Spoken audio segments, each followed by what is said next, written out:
Assalamualaikum warahmatullahi wabarakatuh. Waalaikumsalam warahmatullahi wabarakatuh. Nama saya Sustarma Ustadz dari Tasikmalaya. J. Gini Ustadz, saya 8 bersaudara Ustadz. Satu kakak saya perempuan berbeda ayah. Yang kedua, satu kakak saya laki-laki sudah meninggal dunia. Sedangkan kedua orang tua saya semuanya juga sudah meninggal dunia. Yang saya tanyakan Ustadz, kakak saya yang sudah meninggal dunia ini nanti juga apa masih mempunyai atau mendapat hak waris Ustadz? Sedangkan orang tua saya kedua-duanya sudah meninggal dunia dan meninggalkan warisan satu buah rumah. Dan kata nanti masih dapat warisan Ustadz, ini diberikan pada anaknya apa istrinya? Terus yang kedua Ustadz, istri saya itu sering sekali menunda-nunda waktu sholat, terutama sholat isya Ustadz.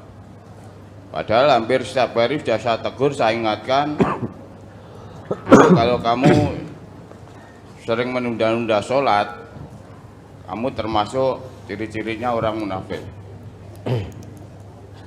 Tapi tidak diabaikan Ustadz, tidak diperhatikan Ustadz.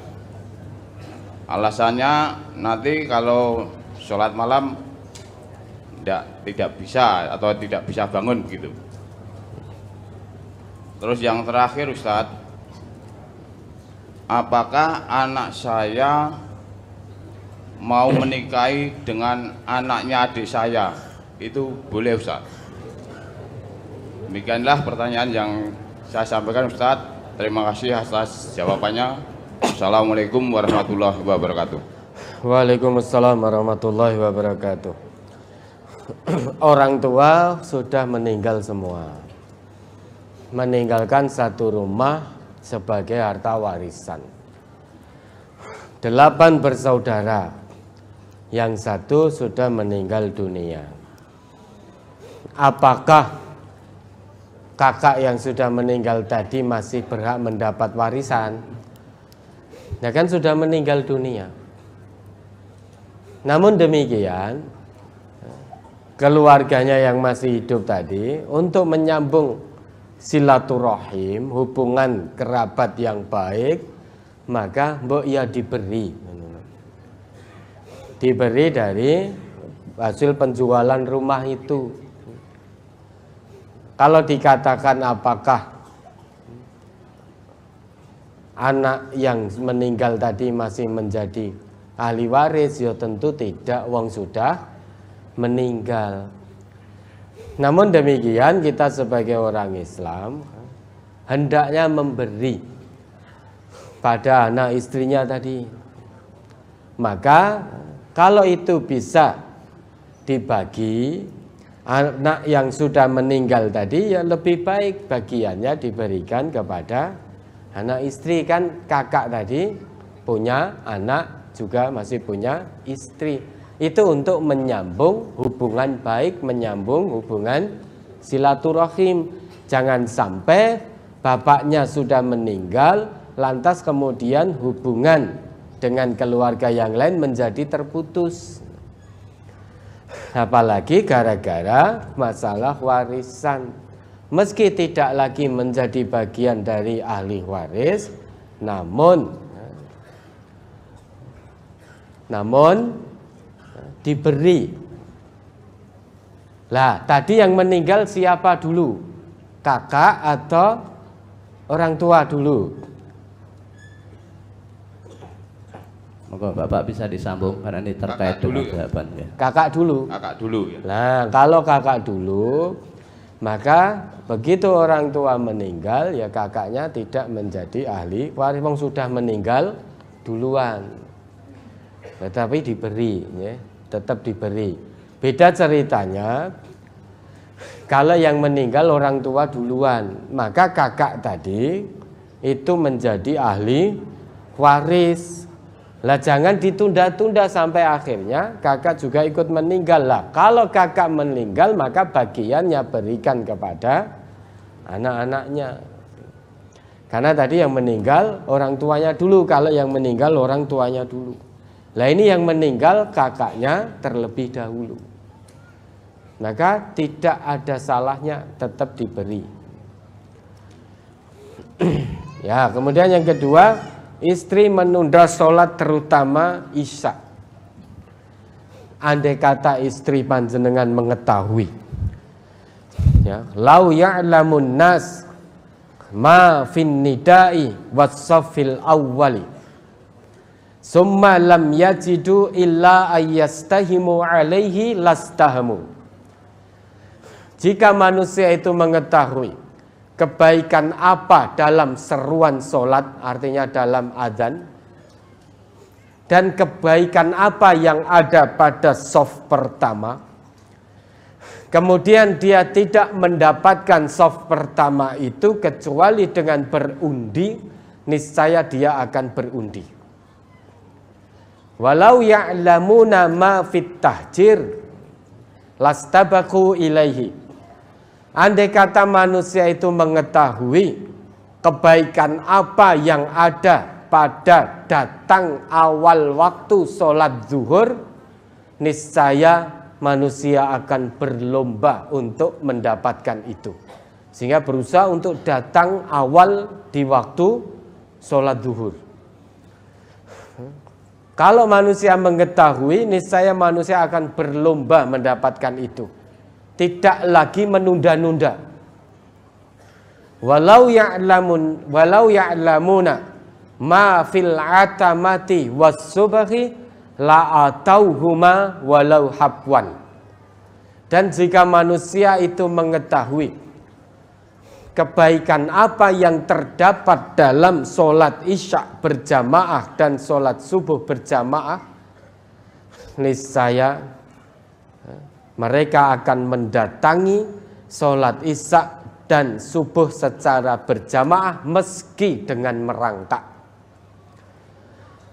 Kalau kita tahu kebaikan yang ada pada sholat isya secara berjamaah di masjid, sholat subuh secara berjamaah di masjid, kalau kita mengetahui kebaikan di balik itu semua, niscaya kita akan datang berlomba mendatangi jamaah sholat isya, jamaah sholat subuh, meski dengan cara merangkak, kita pasti akan datang. Nah, ini kewajiban panjenengan sebagai suami.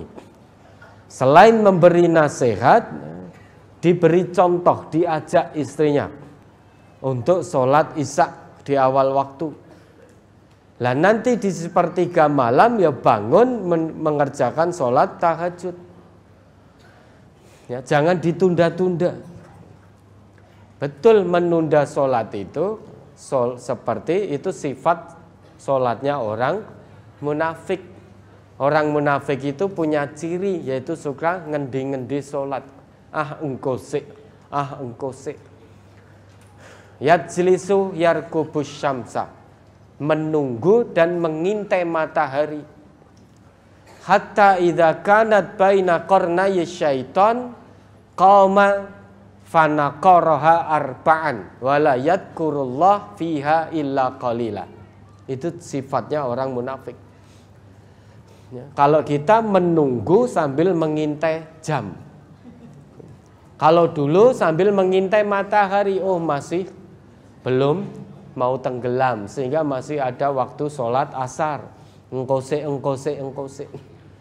Begitu matahari sudah berada di antara dua tanduk setan, artinya mau tenggelam, mau datang waktu sholat maghrib, qauma fanaqaraha arba'an, dia berdiri kemudian mempercepat 4 rakaatnya seperti ayam mematuk makanan.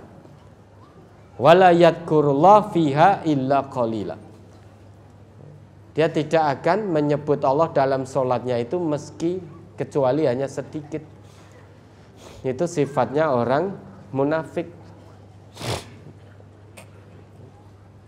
Lah ini Dia menunda sholat isya tadi tujuannya apa? Apakah karena malas sehingga ditunda-tunda, atau dia mau mengakhirkan waktu sholat isya, kemudian nanti sekalian dengan sholat tahajudnya sehingga mengakhirkan sholat isya. Jadi di waktu atamah, sholat isya itu kan dulu disebut atamah. Atamah itu kan akhir malam, di mana susu onta diperah, itu waktu atamah itu. Maka dulu dinamakan sholat isya itu sholat atamah, karena itu tengah malam di mana susu onta itu diperah. Nah, kalau niatnya memang nanti bangun di sepertiga malam untuk sholat isya juga, tahajud juga, maka sah-sah saja. Tapi kalau menundanya karena malas, lah nanti ketika sepertiga malam, yo malas bangun itu, akan lebih tenang. Begitu mendengar azan isya, kita siap-siap, kemudian sholat berjamaah. Nanti kita tidur pun juga akan tenang. Lah nanti sepertiga malam kita bangun. Nah ini tergantung niatnya istri jenengan apa. Apakah males karena masih sibuk dengan sinetron mungkin, karena sibuk dengan HP-nya mungkin. Nah, kita tidak tahu. Yang tahu Allah dan istri panjenengan. Maka diajak ke masjid. Nah, dengar adzan, ayo Bu ke masjid, diajak ke masjid, tidak apa-apa. Ada lagi. Yang ketiga tadi apa? Sepupu apa boleh nikah? Boleh kalau tidak disusui oleh istri panjenengan dulunya. Ini sepupu, jenengan punya anak laki-laki, adik panjenengan punya anak perempuan. Ini mahram enggak sepupu itu? Tidak mahram, maka boleh menikah.